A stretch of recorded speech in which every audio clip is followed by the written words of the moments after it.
Hello guys, welcome to Guidely. तो जैसा कि आप लोग जानते हैं, आईबीपीएस पीओ का रिजल्ट आया है। इसके अलावा कुछ रिजर्व लिस्ट आई है बाहर एंड काफी सारे ऐसे बैंकर्स हैं जो कि फर्स्ट टाइम यहाँ पर जेआईआईबी के लिए यहाँ पर आज एलिजिबल हो जाते हैं। ऑल्सो वो यहाँ पर पहली बार जेआईआईबी देना चाहते हैं। तो आज इस वीडियो में हम लोग सारी चीजें जानेंगे कि आखिर जेआईआईबी का एलिजिबिलिटी क्राइटेरिया क्या रहता है, कौन इस एग्जाम को दे सकता है, एक्सेट्रा एक्सेट्रा। तो यहाँ पर सबसे पहले अगर मैं बात करूं हमारे पास में एलिजिबिलिटी क्राइटेरिया हमें क्यों पता होना चाहिए। तो जैसे कि आप लोग सभी जानते हैं, यहाँ पर एक बैंकर अगर एग्जाम देना चाहता है, जेआईबी के थ्रू इंक्रीमेंट लेना चाहता है, तो उनको यहाँ पर जेआईबी का एग्जाम देना पड़ेगा। अगर आप एक बैंकर नहीं हो लेकिन आप बैंकिंग में इंटरेस्टेड हो और आप चाहते हो कि आप जैसे ही जॉब ज्वाइन करो तुरंत यहाँ पर आपके पास में एक इंक्रीमेंट आपको मिल जाए, तो जेआईबी एक परफेक्ट चॉइस रहती है। तो जेआईबी के लिए हमारे पास एक डीबीएफ का एग्जाम होता है जो नॉन बैंकर्स के लिए है, और जेआईबी का एग्जाम हमारे बैंकर्स के लिए जो ऑलरेडी जॉब ज्वाइन कर चुके हैं, जो किसी बैंक का हिस्सा बन चुके हैं, उनके लिए होता है। तो एलिजिबिलिटी क्राइटेरिया एक काफी इंपॉर्टेंट एस्पेक्ट है एप्लीकेशन प्रोसेस की, और यहाँ पर हमें देखना होगा कि किस तरीके से जिससे पहले कि हम अपनी प्रिपरेशन शुरू करें हमें पता हो। तो सबसे पहले तो यहाँ पर आपको आईआईबीएफ की मेंबरशिप लेनी होती है। तो कैंडिडेट को रजिस्टर करना होता है आईआईबीएफ के प्लेटफॉर्म पर, और एक ऑर्डिनरी मेंबर होना होता है Indian institute of banking and finance, जिसे हम आईआईबीएफ कहते हैं। फिर यहाँ पर जो एप्लीकेंट है उन्हें एक बैंकिंग एम्प्लॉय होना चाहिए, वो करेंटली वर्किंग होने चाहिए बैंकिंग और फाइनेंस सेक्टर में। इसके अलावा यहाँ पर अगर जो हमारे एम्प्लॉयर हैं, मीनिंग जो बैंक है, वो पर्टिकुलर बैंक एम्प्लॉयर जो है हमारे, वो एक इंस्टीट्यूशनल मेंबर होने चाहिए आईआईबीएफ के, ठीक है, तो ही आप यहाँ पर अप्लाई कर सकते हो। अगर बात करी जाए एजुकेशनल क्वालिफिकेशन की, तो स्टैंडर्ड रिक्वायरमेंट हमारे पास सिंपल सी है कि आपने 12th स्टैंडर्ड की एग्जामिनेशन या फिर इसका इक्विवेलेंट पास किया होना चाहिए। एक मैंडेटरी रूल क्या होती है यहाँ पर कि जो भी कैंडिडेट्स यहाँ पर चाहते हैं कि वो एग्जाम क्लियर करें, उनके पास में 12th स्टैंडर्ड पास होना चाहिए और यहाँ पर वो एक बैंकर होने चाहिए। वेरिफिकेशन के लिए यहाँ पर एक वैलिड प्रूफ भी उनको जरूरी हो सकता है रखने के लिए, ठीक है, अगर यहाँ पर आईआईबीएफ डिमांड कर रहा है। क्लरिकल और supervisory staff and subordinate staff के लिए हम दोनों के लिए समझेंगे। तो यहाँ पर अगर हमारे पास में कैंडिडेट किसी क्लरिकल या सुपरवाइजरी कैडर से रिलेटेड है और उन्होंने 12th स्टैंडर्ड पास नहीं किया है, तो भी उनको अलाउ किया जाएगा एग्जाम के लिए। अब बहुत सारे ऐसे बैंकर्स हैं जो कि अपना 45 प्लस तक का भी एज क्रॉस कर चुके हैं, है ना। अब क्या होता है यहाँ पर, जब हम लोग पहले बैंकिंग जॉब्स लगती थी तो इतने स्ट्रिक्ट रूल्स नहीं थे जैसे कि अभी है कि आपको एक ग्रेजुएट होना चाहिए तभी आप बैंक क्लर्क बन सकते हो।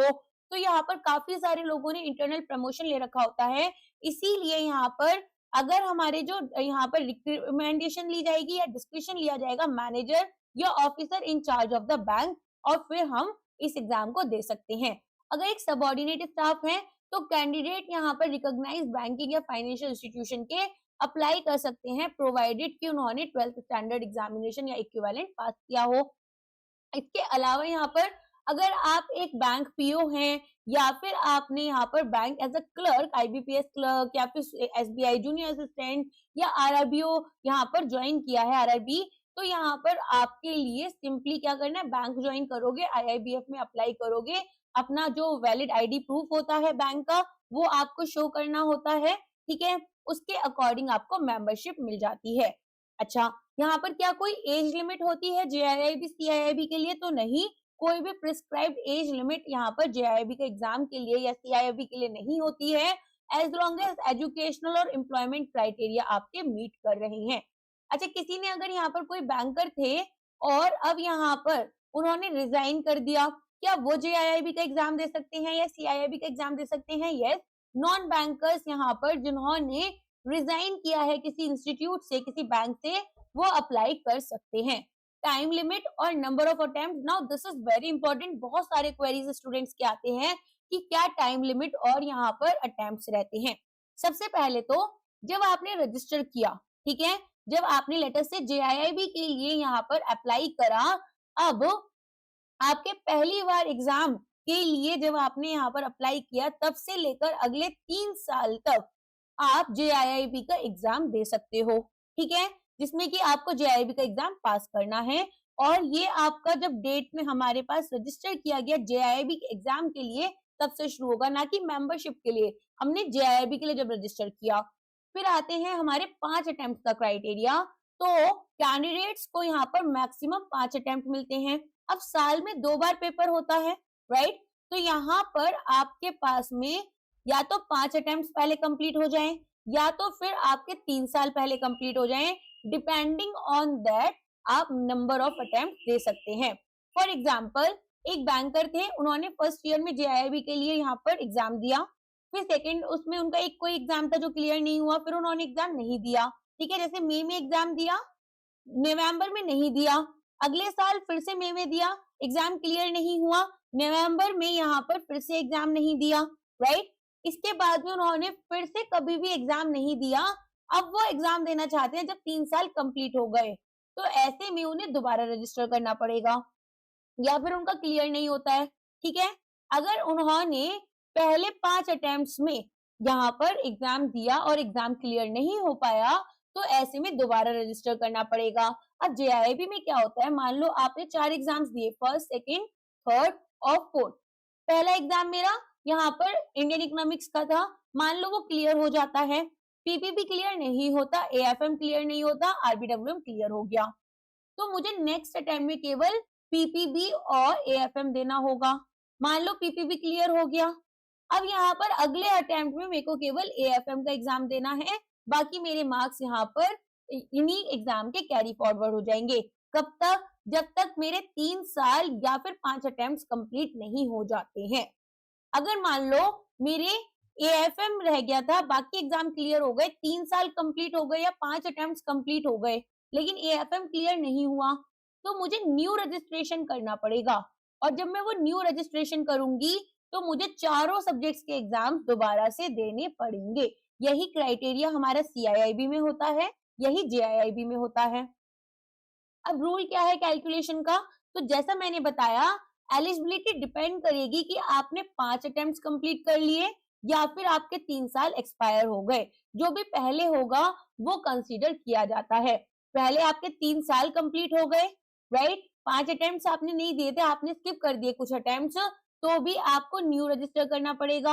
आपके 5 अटेम्प्ट्स कंप्लीट हो गए लेकिन 3 साल कंप्लीट नहीं हुए थे, आपने पहली बार एग्जाम दिया, दूसरी बार दिया, तीसरी बार, चौथी बार, ठीक है, थर्ड ईयर में भी आपने पहले अटेम्प्ट दिया, मई वाला मान लो मई में एग्जाम दिया, नवंबर में दिया, मई में, फिर नवंबर में, फिर मई में दिया, लेकिन आपकी एग्जाम क्लियर नहीं हुई, तो अब आपको यहाँ पर नवंबर जो होगा थर्ड ईयर का, उसमें री रजिस्टर करना पड़ेगा। ये जो पीरियड है ये date of first registration for the exam से हम कैलकुलेट करते हैं। एक अटेम्प्ट हमारा काउंट होता है एज सुन एज जो कैंडिडेट अप्लाई कर रहे हैं फॉर द एग्जाम, इररिस्पेक्टिव कि यहाँ पर वो एक्चुअली अपीयर कर रहे थे एग्जाम के लिए या नहीं।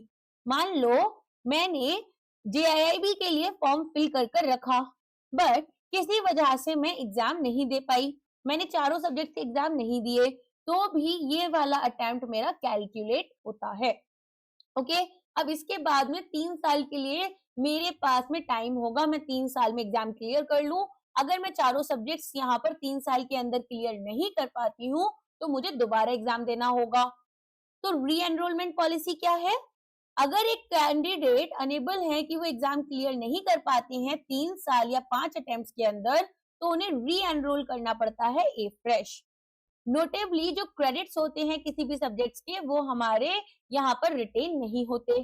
मीनिंग एक बार रजिस्टर किया था JIIB के लिए, अब मेरे 3 साल या 5 अटेम्प्ट्स वाला क्राइटेरिया कंप्लीट हो गया बट JIIB क्लियर नहीं हुआ, सो मुझे री एनरोल करना पड़ेगा, नया रजिस्ट्रेशन करना पड़ेगा। और जब मैं नया रजिस्ट्रेशन करूंगी तो इररिस्पेक्टिव कि यहाँ पर मेरे 3 एग्जाम क्लियर हुए या फिर मेरे 2 एग्जाम क्लियर हुए या 1 एग्जाम, मुझे दोबारा से चारों ही सब्जेक्ट का एग्जाम देना पड़ेगा। तो इस तरीके से री एनरोलमेंट पॉलिसी हमारी होती है, ठीक है। तो इस तरीके से हमारे पास में हमें देखना होता है कि किस तरीके से हमारी री एनरोलमेंट पॉलिसी होती है। अच्छा, इसके लिए तो आज बस इतना ही है। अब हम लोग बात करेंगे हमारे JIIB के फाउंडेशन बैच की। तो जैसे कि आप लोग देख सकते हैं हमारा जेआईबी में फाउंडेशन बैच अभी स्टार्ट हो चुका है, बट ऑफ कोर्स यहाँ पर आप लोगों की जो क्लासेस कंप्लीट हो चुकी हैं वो आप देख सकते हैं। डाउट आप कभी भी हमसे पूछ सकते हैं। तो यहाँ पर हमारे जेआईबी फाउंडेशन बैच में हम आपको क्या क्या चीजें देते हैं। हम आपको 250 प्लस इंटरेक्टिव लाइव सेशंस देते हैं। यहाँ पर आपके चारों ही subjects Indian economics, Indian finance system, PPB, AFM और आरबीडब्ल्यूएम कवर किया जाता है। अलोंग विद दैट यहाँ पर हम आपको प्रीवियस ईयर क्वेश्चंस के लिए स्पेशल सेशंस देते हैं। यहाँ पर आपको हर सब्जेक्ट के 10-10 मॉक टेस्ट दिए जाते हैं जो कि फुल लेंथ मॉक टेस्ट होते हैं। अलोंग विद दैट आपको डाउनलोडेबल पीडीएफ नोट्स प्रोवाइड किए जाते हैं जब हमारी क्लास कंप्लीट हो जाती है, जिसको आप प्रिंट भी कर सकते हैं। इसके अलावा गाइस, अगर आप हमारे जेआईबी के सुपर प्लान से जुड़ना चाहते हैं, जहां पर आपको केवल एक बार सब्सक्रिप्शन लेना है और हमारे जेआईबी से रिलेटेड जितने भी बैचेस आपके वैलिडिटी पीरियड में कवर हो रहे हैं, हम वो सभी आपको प्रोवाइड करेंगे। फॉर एग्जांपल, अगर मान लो हमारे पास में यहाँ पर जेआईबी का फाउंडेशन बैच है, फिर इसके बाद में MCQ batch, crash course batch या फिर हमारे यहाँ पर क्विक रिवीजन बैच आते हैं, तो आपको उन सब के लिए अलग अलग पेमेंट नहीं करनी। एक पेमेंट आप करोगे और आपको सभी बैचेस की एक्सेस दी जाएगी। जितनी भी हमारी लाइव क्लासेस और रिकॉर्डेड क्लासेस हैं, जितने भी हमारे कंप्लीटेड बैचेस हो जाएंगे और अपकमिंग बैचेस आपके वैलिडिटी पीरियड में सबकी एक्सेस आपको दी जाएगी। अलोंग विद दैट हमारा जेआईबी और सीआईआईबी का भी सुपर प्लान है, जहां पर आपको जेआईबी और सीआईआईबी दोनों की क्लासेस मिलती हैं। तो ये आपका 12 महीने का 24 मंथ्स का प्लान होता है। तो अगर आप एक ही साल में अपना जेआईबी भी क्लियर करना चाहते हो और सीआईआईबी भी, तो ये प्लान आपके लिए बेस्ट है। जेआईआईबी आप मई में कंप्लीट करो, तुरंत सीआईआईबी की प्रिपरेशन शुरू करो और यहाँ पर आपकी एग्जाम देकर क्लियर कर सकते हो। तो अगर मैं बात करूं इस प्लान में क्या होगा, तो यहाँ पर आपको जेआईआईबी के सभी बैचेस मिलेंगे और अलोंग विद दैट सीआईआईबी के कंप्लीटेड ऑनगोइंग अपकमिंग सभी बैचेस की एक्सेस दी जाएगी। अलोंग विद यहाँ पर सीआईआईबी के mock test, e books, previous year questions, case studies and यहाँ पर साथ में आपको मॉक टेस्ट दिए जाते हैं। आपके इलेक्टिव सब्जेक्ट से रिलेटिव बैचेस आपको मिलेंगे और आपके यहाँ पर कंपलसरी सब्जेक्ट के भी बैचेस आपको मिलते हैं। ऑल्सो अगर आपका कोई एक एग्जाम यहाँ पर क्लियर नहीं हो पा रहा है गाइस, तो उसके लिए भी इंडिविजुअल बैचेस हम आपको प्रोवाइड करते हैं, तो आप उसे भी ज्वाइन कर सकते हैं। ठीक है, आज के लिए बस इतना ही है। इसके अलावा आपको कोई भी डाउट होता है तो वो आप कमेंट कर कर पूछ सकते हैं। अगर अभी तक आपने यूट्यूब चैनल सब्सक्राइब नहीं किया है तो यूट्यूब चैनल को भी आप लोग जल्द से जल्द सब्सक्राइब कर लेना। इसके अलावा हमें आप टेलीग्राम पर ज्वाइन कर सकते हैं। जेआईआईबी सीआईआईबी गाइडली हमारा टेलीग्राम चैनल है। हमें आप यहाँ पर गाइडली ऐप डाउनलोड कर लेना ताकि आपको फ्री और पेड इनिशिएटिव सभी की जानकारी रहे। इसके अलावा दोस्तों, अगर आप चाहते हैं कि यहाँ पर आपको कोई डाउट है जो कि क्लियर नहीं हो पा रहा है, तो डिस्क्रिप्शन बॉक्स में आपको एक फॉर्म का लिंक मिलेगा, उसे आप फिल करें, आपको हमारे एक्सपर्ट्स की तरफ से कॉल मिल जाएगी। चलिए आज के लिए बस इतना ही है, मिलते हैं हमारे नेक्स्ट सेक्शन में। Thank you so much.